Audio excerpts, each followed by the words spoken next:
She says she was the last to know that she had skills, gifts, and a contribution to make, but I know that cannot be true any longer because Jo Saxton is now an author, a podcaster, a speaker, a leadership consultant. What am I missing? I like shopping. Oh, well, it's so great to have you with us. And, you know, you had that journey that I think so many people take into leadership, particularly women, where we don't believe in ourselves.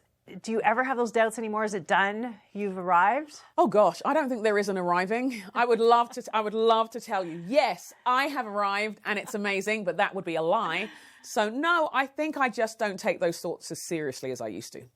That's so good. Yeah, they're still there though. And what is it about women in particular? Like, I know men have doubts too, so it's not a gender specific thing, but women, we seem even harder on ourselves. Why is it that we doubt ourselves so much? I think there are multiple reasons, to be honest. I think there are reasons such as if you haven't seen, in the field you're in, if you haven't seen many people like you, many women, you wonder if you get to be there. I think that's for some. Some have been told. I think there is a social dynamic where sometimes context may have a complicated relationship with women in power, and whether that's good, wise, in a faith context, godly even, and so that would make someone shrink back. If there's not been a mentor or someone who's encouraged it and encourage their skills or their gifts. I think there are lots of reasons why you doubt yourself. Reasons. You know, I have a lot of friends, particularly because my background's journalist. So, you know, strong women with strong opinions. And they grew up feeling like they didn't fit in faith communities because what they imagined or what the church message is that the perfect woman kind of wears a Holly Hobbie dress, is quiet, you know, maybe plays the piano or serves in the background a meal. Yeah. So talk to me about, you know, who is the typical, the perfect women of faith?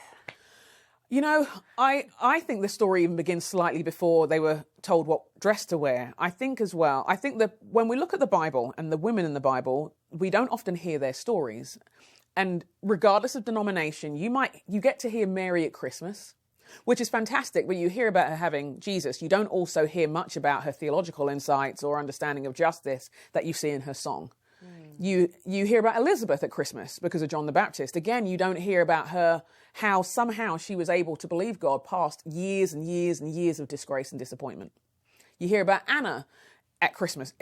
Clearly women are for Christmas.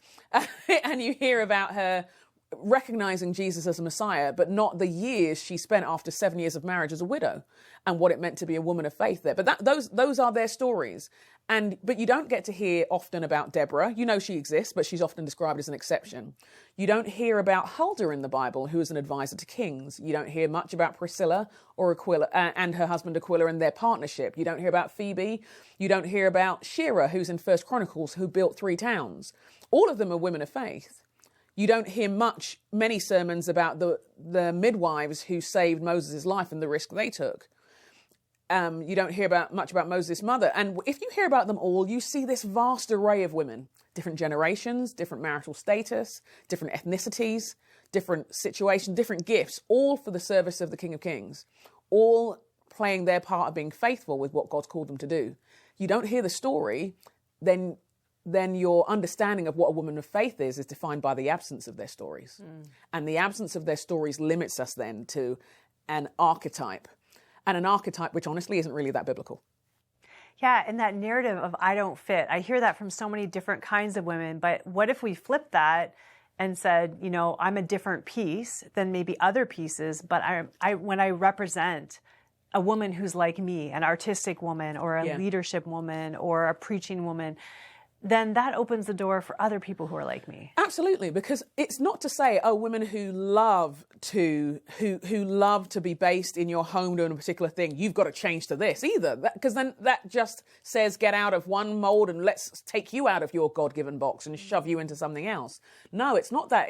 It's as image bearers made in the image of God, we can expect to see us be different with different gifts and talents and abilities, but all of us with a contribution to make. The key is that we discover the contribution God's designed us to make rather than we give each other boxes to squeeze us into and then tell us we're not enough or too much. Oh, it's so true. And, I think about all the people in the world, billions and billions and billions of people. Not one of us looks the same.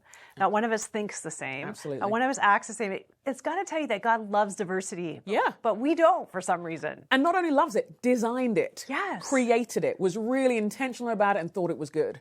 It's not even a concession in his part. This was his plan. And it's like humanity. How about we get with God's plan and God's design and God's way? Maybe things will be a little bit better. Do you know what I mean? Yes. I think I think you highlight something that God loves what he made and defined it as good. And so why are we getting so kind of singular in our understanding? And the level of skill to have, not every person of a certain ethnicity look exactly the same. Absolutely. Not all blondes look the same. Not all people with darker skin look the same. How did he do that for billions of people? He's committed to it. Throughout history. Yeah, he's 100% committed to it. He loves it. He loves our differences. Yeah. So, what I see in you, Joe, is this passion for women in particular, women in leadership, of course, is your specialty. Why are you so passionate about investing in women? I think there are multiple reasons. I think I care about leadership. I do care about leadership. And leaders shape and define cultures. And my understanding of leadership is being intentional about the influence you have. And men and women have influence. We just do. And it's seen in how we talk, in how we walk, in how we spend, in how we raise families, how we shape entire cultures. But if we're not investing and attending to it, it's like raw gifts which are never encouraged. And I think for me, the understanding about women in leadership came from finding myself in places like, and I mean it when I say I really felt like I was the last to work out I was a leader because it wasn't on my radar. I knew I was strong and all of those sorts of things, but all the women in my family are strong. All the men in my family are strong. It's just how we roll. So that didn't feel like that meant anything. But I'd seen again and again women who were apologizing for how they were wired, for how God had made them, shrinking themselves. Their God-given, God-celebrated, fearfully and wonderfully made design. And I know I'd done that myself, trying to be an archetype, which God was never asking me to be. And I think over the years, I continue to come back to the question, what are we missing out on when we're not attending to the way God wired us to be? What businesses aren't being started? What ministries aren't being birthed? What creative ventures aren't taking place? All because there are women who aren't investing in their gift. And what does that do to men and women? What does that do for all of us as we play our part in God's great commission and him making all things new? It's like, how are you going to change it when you've got depleted supply? You can't, how are you going to fight a war with half an army? It doesn't make sense. Yes. It doesn't make sense. And so I think that it's been a combination of those things that have kind of fueled the fire. I always say that the whole world's dying. The whole world's desperate. And yet half of us are going to be disqualified from doing anything about it. I mean, we need everybody on board. Yeah.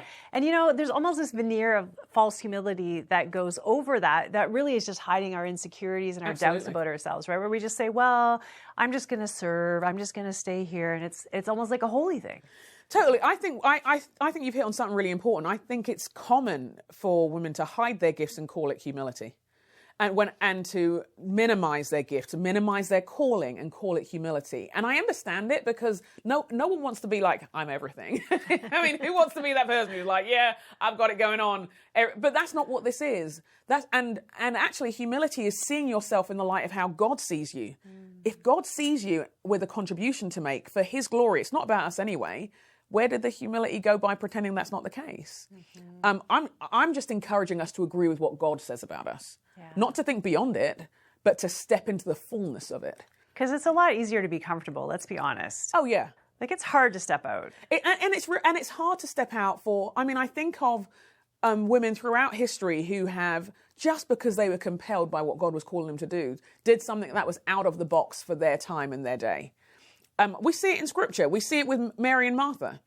And I know when we look at Mary and Martha in Luke 10:38 through 42, we often look at it now as Martha was really busy and Mary sat at Jesus' feet, be Mary because she was having a quiet time. But that's not actually what the context of the thing was, Honestly, real talk, I would have been Martha anyway. I'd have been like, seriously?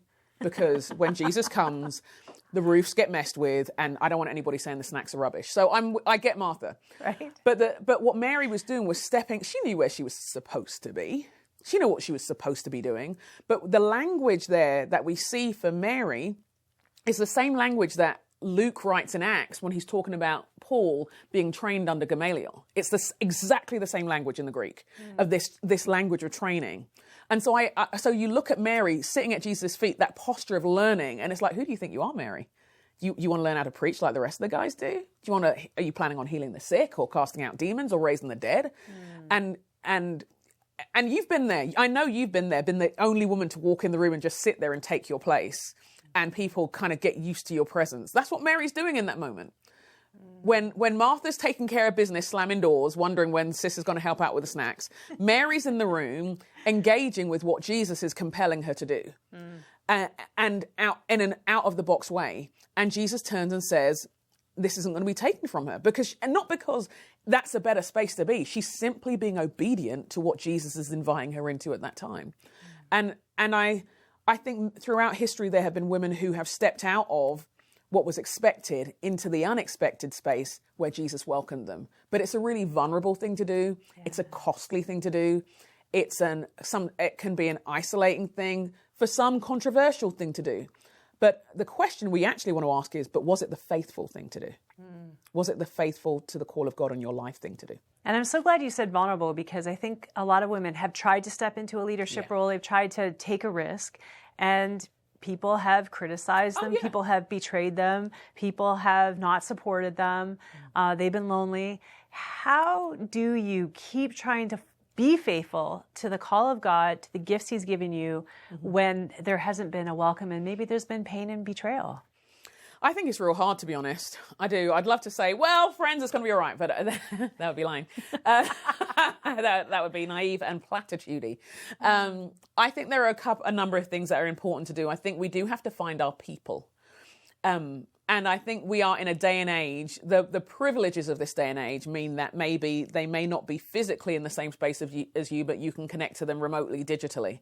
I would say you've got to find people who are like you, who are in the field that you're in or interested in the field that you're in.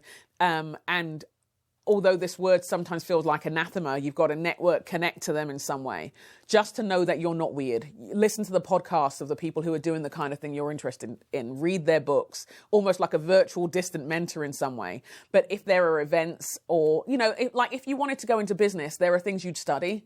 There are environments you put yourself in. Do the same with the area of calling that you believe that you have. I think you have to do that. Alongside that, you do have to get your heart healed. Because what you don't want is to get all trained up and ready, and then the toxins in your soul from the bitterness of what someone else did to you be the thing that disqualifies you. And I've seen that so many times. And the painful thing about that, though, is it didn't start with you. You're right, it's not your fault, but now you've got to deal with it. You know what I mean? That is just the gutting part of it. I'm like, seriously, though? I'd like to slash ties instead. And you're like, no, that's not the answer. You've got to get whole. And I would encourage us to, and I know this takes time, I know it takes time to do that thing. There might be conversations with a therapist along the way there. There might be all kinds of things, but it's really crucial to be in an environment that gives you life. Yeah. And it just changes everything. And I think, too, sometimes the opposition that you experience is part of God creating the character in you that you need to carry the gift responsibly forward and inspire other women who are experiencing the same hurt. Like it does multiply forward. I think it can have redemptive blessings for sure. I really do. I think you're right. I think it can, I think our wounds can become faded scars. And my encouragement for us, if we are in that space, men or women actually, that as we journey through the challenges, that we look and see the faded scar and show it to the person with the open wound, to say that there is a journey here. There's a way forward here. Oh, we could talk forever. I love so much everything you have to say and the inspiration. Thank you for being a cheerleader for leaders and for women in particular. It means a lot to all of us. Thank you.